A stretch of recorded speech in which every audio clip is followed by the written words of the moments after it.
Hi friends, ನಾನಿವತ್ತು ಬಾಳೆಕಾಯಿ ರವೆ ಫ್ರೈ ಮಾಡ್ತಾಯಿದ್ದೀನಿ. ತುಂಬ ಚೆನ್ನಾಗಿರುತ್ತೆ. ಹಾಗೆ ಒಂದು 10 ಮಿನಿಟ್ಸ್ಗೆಲ್ಲ ಮಾಡ್ಕೊಳ್ಬೋದು. ಸ್ನ್ಯಾಕ್ಸ್ ಟೈಮ್ಗೆ ತುಂಬ ಚೆನ್ನಾಗಿರುತ್ತೆ. ನಾನಿಲ್ಲಿ ಒಂದೆರಡು ಬಾಳೆಕಾಯಿನ ತೊಗೊಂಡಿದ್ದೀನಿ. ಇದನ್ನು ಸ್ವಲ್ಪ ಸಿಪ್ಪೆ ಎಲ್ಲ ತೆಗೆದುಕೊಳ್ಬೇಕು. ಸಿಪ್ಪೆ ತೆಗೆದಾಗಿದೆ.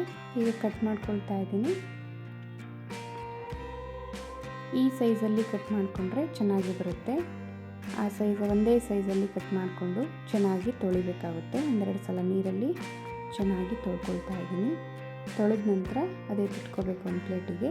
ನೆಕ್ಸ್ಟು ಒಂದು ಬೌಲ್ಗೆ ಅರಿಶಿಣ ಪುಡಿ ಹಾಕ್ಕೊಳ್ತಾ ಇದ್ದೀನಿ, ಒಂದು ಅರ್ಧ ಟೇಬಲ್ ಸ್ಪೂನು. ಹಾಗೆ 1 ಟೇಬಲ್ ಸ್ಪೂನು ಅಚ್ಚ ಖಾರದ ಪುಡಿ, ಸ್ವಲ್ಪ ಜೀರಾ ಪೌಡರು, ಸ್ವಲ್ಪ ಪೆಪ್ಪರ್ ಪೌಡರನ್ನು ಸೇರಿಸ್ಕೊಳ್ತಾ ಇದ್ದೀನಿ. ಹಾಗೆ ಸ್ವಲ್ಪ ಗರಂ ಮಸಾಲ ಹಾಗೆ ಉಪ್ಪನ್ನು ಸೇರಿಸ್ಕೊಳ್ತಾ ಇದ್ದೀನಿ. ಒಂದು ಅರ್ಧ ನಿಂಬೆ ರಸನ ಹಾಕ್ಕೊಳ್ತಾ ಇದ್ದೀನಿ. ಮೊಸರು ಇತ್ತು ಅಂದರೆ ಮೊಸರು ಕೂಡ ಹಾಕ್ಕೊಂಡು ಚೆನ್ನಾಗಿ ಕಲಿಸ್ಕೊಳ್ಬೇಕು. ಸ್ವಲ್ಪ ಮೊಸರನ್ನು ಹಾಕಿ ಇದನ್ನು ಚೆನ್ನಾಗಿ ಮಿಕ್ಸ್ ಮಾಡ್ಕೊಳ್ಬೇಕು. ಆಗ ಉಪ್ಪು ಖಾರ ಎಲ್ಲ ಚೆನ್ನಾಗಿ ಅಂಟ್ಕೊಳುತ್ತೆ ಇದಕ್ಕೆ. ನೋಡಿ, ಈ ರೀತಿ ಕಲಸಿಟ್ಕೊಂಡಿದ್ದೀನಿ. ಹಾಗೆ ಒಂದು ಪ್ಲೇಟಿಗೆ 2 ಸ್ಪೂನು ಕಡಲೆ ಹಿಟ್ಟನ್ನು ಸೇರಿಸ್ಕೊಳ್ತಾ ಇದ್ದೀನಿ. ಹಾಗೆ 2 ಸ್ಪೂನು ಸಣ್ಣ ರವೆನ ಕೂಡ ಸೇರಿಸ್ಕೊಂಡು ಚೆನ್ನಾಗಿ ಮಿಕ್ಸ್ ಮಾಡಿಕೊಂಡು ಇದನ್ನು ಇಟ್ಕೋಬೇಕು. ಹಾಗೆ ತವ ಕೂಡ ಚೆನ್ನಾಗಿ ಕಾಯೋದಕ್ಕೆ ಇಟ್ಟಿದ್ದೀನಿ. ಅದಕ್ಕೆ ಸ್ವಲ್ಪ ಎಣ್ಣೆನ ಸೇರಿಸ್ಕೊಳ್ತಾ ಇದ್ದೀನಿ. ಮತ್ತು ಬಾಳೆಕಾಯಿನ ಇದರಲ್ಲಿ ಚೆನ್ನಾಗಿ 2 ಕಡೆ ಈ ರೀತಿ ಹತ್ತಬೇಕು. ಈ ರೀತಿ ಹದ್ದಿ ಎಣ್ಣೆ ಹಾಕಿದ್ದೀವಲ್ಲ, ಚೆನ್ನಾಗಿ ಕಾದಿದೆ ಕೂಡ. ಚೆನ್ನಾಗಿ ಕಾದಿದ ಮೇಲೆ ಕೂಡ ಇದನ್ನು ಹಾಕ್ಕೊಳ್ಬೇಕು. ಈ ರೀತಿ ಇಡ್ತಾ ಹೋಗಬೇಕು.